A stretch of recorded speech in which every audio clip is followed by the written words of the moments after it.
Welcome. On October 3rd at 10 a.m., Newsom Fitness, along with Living Through the Pause, will be hosting the first Menopause Awareness Resource Fair right here at 10 a.m. Come out, enjoy games, food, giveaways, but most importantly, we will have resources for our menopausal women, the resources that are available to you here in San Antonio. Come out October 3rd. Welcome back to Living Through the Pause. I'm Dr. Butler, your favorite exercise scientist, and this is a space where we talk all things women's health, strength, and thriving through every single season of life. Midlife is not a decline, it's a recalibration.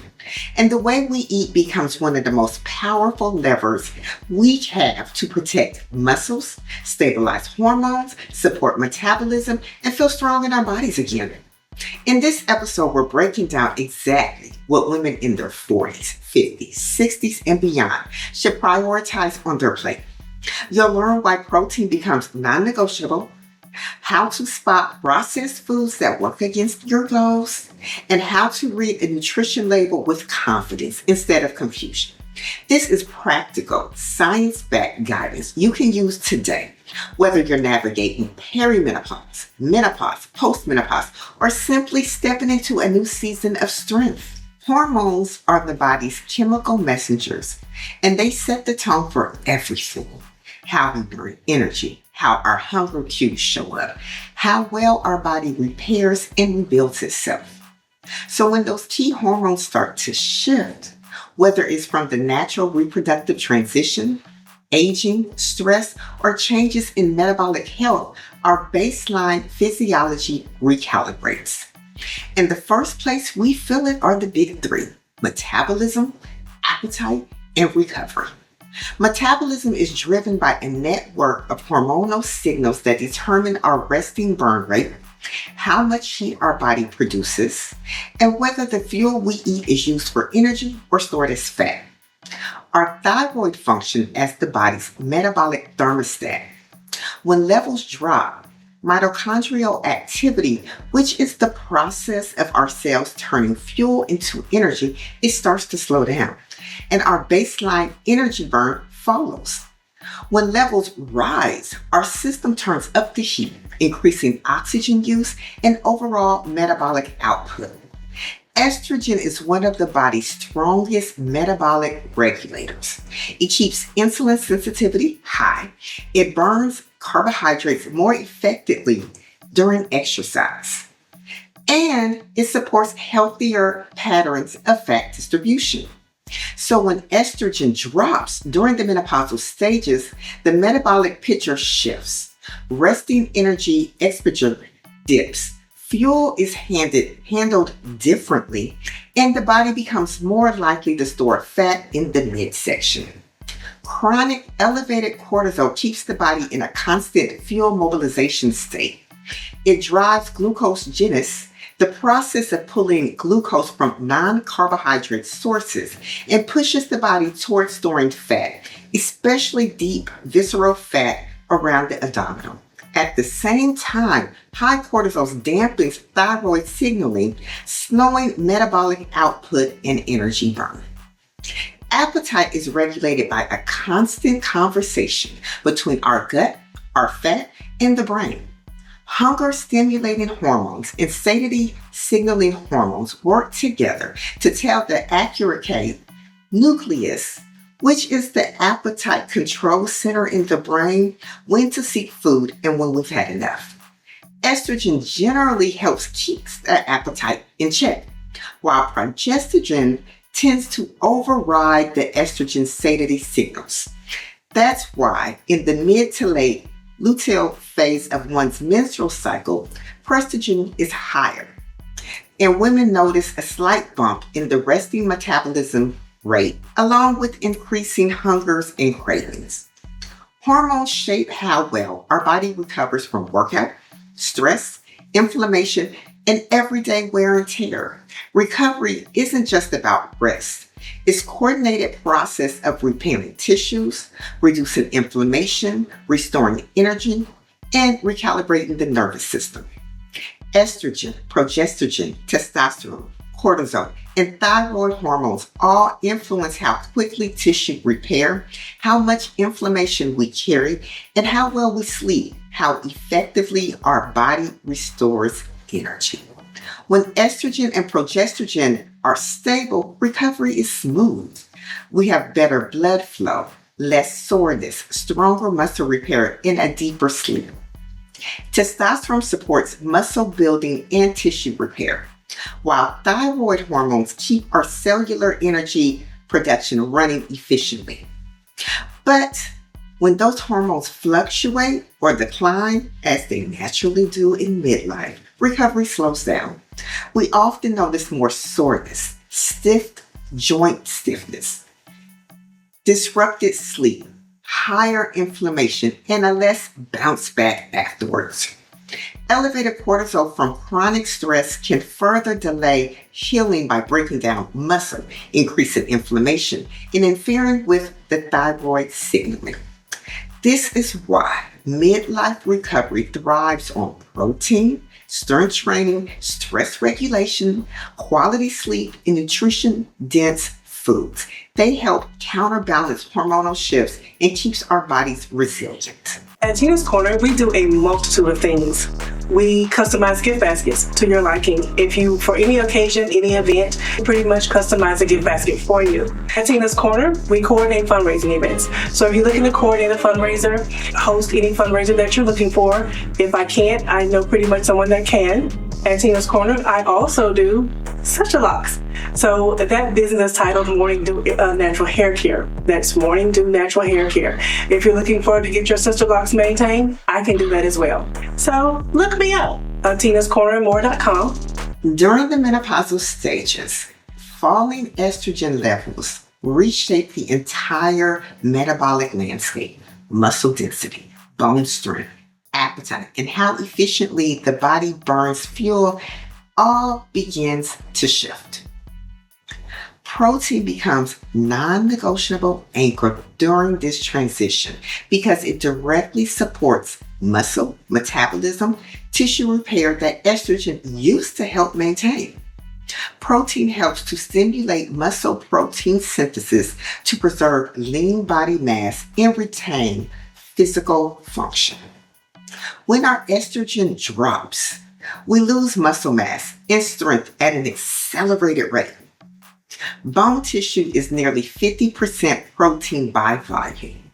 So as estrogen drops during the menopausal stages and bone mineral density starts to decline, we have to be intentional about how we support our bones. Together, we can use protein as a powerful tool here. Adequate protein boosts insulin-like growth factors 1. This growth factor helps to stimulate new bone formation and improves calcium absorption. In postmenopausal women, adequate protein consumption has been shown to significantly reduce the risk of hip fractures. This is one reason why I emphasize protein so strongly. It's not just about muscles, it's about protecting the entire structural foundation of your body. As the body ages, muscle tissue becomes less efficient at using dietary amino acids to build new muscle, a phenomenon called anabolic resistance. Lastly, our resting metabolism rate decreases during the menopausal stages, largely due to muscle loss. Protein has the highest thermic effect of food, meaning the body burns more energy digesting it compared to fats and carbohydrates. Additionally, protein triggers satiety hormones while reducing the hunger hormone, helping to manage appetite. The standard recommended amount of protein we need is 0.8 kilograms per body weight. This means if a woman weighs 150 pounds, she needs at least 55 grams of protein a day. It's recommended almost twice as much for women in the menopausal stages to prevent muscle loss, maintain bone density, and support the body composition. So, women in the menopausal stages need about 1.2 to 1.6 grams of protein per kilogram of body weight. This means if she weighs 150 pounds, she will need about 82 to 109 grams of protein a day to support muscle, metabolism, and recovery. Then, if a woman participates in resistance training regularly, let's say 3 or more times a week, she's going to need a lot more than that. She's going to need 1.6 to 2 grams of protein per kilogram of body weight. This means if a woman weighs 150 pounds and she's doing a whole lot of strength training, she's going to need about 109 to 136 grams of protein per day. I know what you're thinking. How do we eat this much protein in a carb-happy world? Carbs are everywhere. But if you plan, it is not daunting. Start each meal with a protein source. Then add your carbs and fat. Aim for 25 to 30 grams of protein at each meal. But for resistance training women, aim for 30 to 40 grams at each meal. This can be done in many ways. We can eat 5 to 6 ounces of chicken, turkey, or lean beef. 5 to 6 ounces of salmon, shrimp, or whitefish. You can have 1 cup of cottage cheese with some fruit, a cup of Greek yogurt with some chia seeds and berries. Protein shakes are also an option to close the gap. Then you can add in collagen and Greek yogurt to bump up the protein amount. Double up on eggs. Eat 3 eggs and a half a cup to 1 cup of egg whites. That right there is going to get you 30 to 40 grams of protein. This is a simple breakfast that doesn't have to be heavy. You can have some protein snacks. Cottage cheese, 3/4 of a cup to 1 cup is going to be 18 to 24 grams of protein. A cup of Greek yogurt is 15 to 18 grams. The tuna package is 20 to 30 grams. When we talk about processed foods, most women immediately think bad, junk, avoid at all costs. But processing is simply any method that changes a food from its original form that can range from extremely minimal to highly engineered. So let's walk through this together in a way that actually makes sense. Minimally processed foods are still whole foods. They've just been cleaned, cut, frozen, or packaged for convenience. Examples are like bagged spinach, frozen berries, roasted nut, pre-cut vegetables, plain yogurt. These are absolutely fine and often helpful for busy women who need quick options. Next are processed culinary ingredients. They are rarely consumed alone and primarily used in homes or restaurant kitchens to season, cook, and prepare freshly made meals. Examples are olive oil, butter, flour, sugar, and salt. They're processed, but they're not inherently harmful. We just need to use them intentionally. Next are moderately processed foods, which have added ingredients to preserve the food or enhance its flavor while retaining the original's food basic structure. Examples would be whole grain bread, canned beans, pasta sauce, flavored yogurt, rotisserie chicken. These can fit into a balanced diet, especially when you read the labels and choose versions with fewer additives. Now, the foods we want to eat sparingly are the ultra-processed foods. Ultra-processed foods are industrial formations and made mostly from additives, refined starches, seed oils, and flavor enhancements, not whole ingredients. They're created to be hyperpalatable, so tasty, shelf-stable, and easy to overconsume. Examples are chips, crackers, pretzels, packaged cookies, pastries, snack cakes, fast food, frozen food, sweetened cereals, sugar, soda, energy drinks, processed meats like hot dog, deli meat, and sausage. These foods disrupt appetite regulation. They spike insulin and increase inflammation, making it harder for women, especially in the menopausal stages, to maintain muscle mass, metabolic stability, and hormone balance. As we move deeper into this conversation, it's important to understand how to read a nutrition label with confidence. Once we can distinguish between minimally processed and ultra-processed food, the next step is learning how to interpret what's actually inside the package. Let's break down the label so you can make a choice that supports your hormones, your metabolism, and your long-term health without feeling overwhelmed or restricted. First, let's look at the top, the serving size. Everything on this label is based on one serving size, not the whole package, which can be misleading. Look for serving sizes such as cups, grams, ounces, then the serving per container. Many single-serve items actually contain 2 or 3 servings, which can double or triple the calories, sugar, and fat. Next, let's look at the calories. This will tell you how much energy you're getting. Then you need to ask yourself, does this match my goals? Is the calorie count appropriate for a snack or a meal? Is the calorie loading coming from mostly protein or from sugars and fat? One of the most important sections on a nutrition label is the macronutrients. That is your protein, your carbs, and your fat. Remember this with protein. Remember our protein goal. We want about 10 to 20 grams for a snack or 25 to 40 grams for a meal. If the food has 2 to 4 grams of protein, it is not a protein source. It is a carb or a fat. Now, carbs we can get overwhelmed with, but let's break it down. We are concerned with the total carb on the label. For fiber, aim for 3 to 5 grams and keep added sugar at 5 grams per serving. Fiber slows down digestion, it supports blood sugar, and it helps with satiety. The last area that we need to focus on in the macronutrients are fats. Pay attention to the total fat.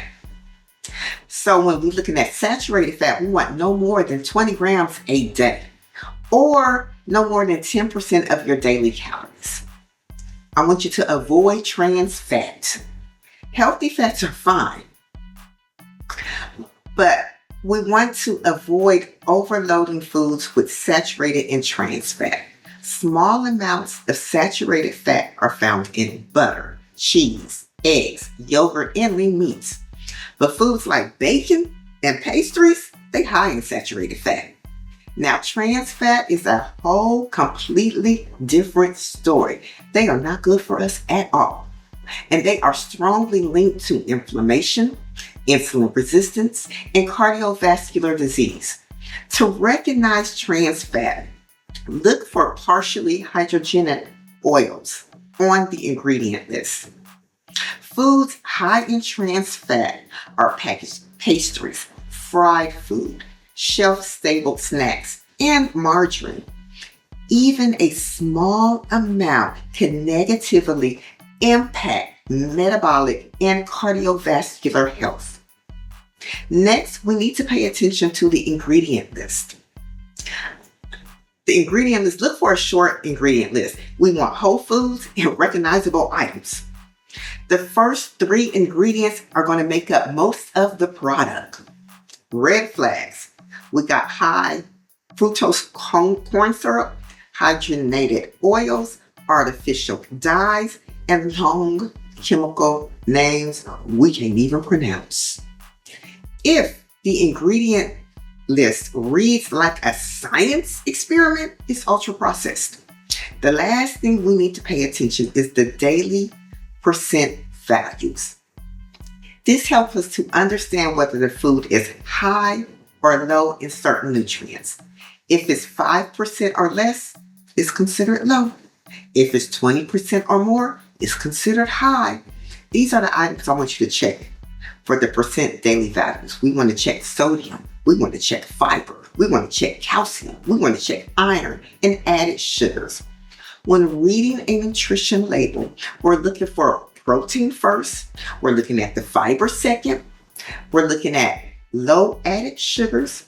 a reasonable amount of calories, and ingredients you can recognize. This gives us the confidence to choose foods that support our metabolism, our hormones, and long-term health without restrictions and confusion. I hope you're walking away with a clearer, more confident understanding of what your midlife body truly needs.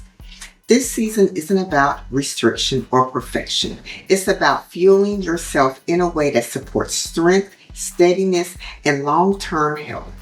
When you choose protein with intention, understand how your hormones shape appetite and recovery, and learn to navigate processed food and nutrition labels with clarity, you reclaim one of the most powerful levers in thriving in this second half of your life. Thank you for spending time with me. If this episode resonated with you, share it with another woman who deserves to feel strong and supported in the midlife transition. If you want to stay connected, learn more, or work directly with me, you can find me across all platforms, Newsom Fitness, my website, www.newsomfitness, Facebook, Newsom Fitness, Instagram, Newsom Fitness, LinkedIn, Newsom Fitness, or Dr. Letesha Butler. Reach out, join the community, and keep learning with me.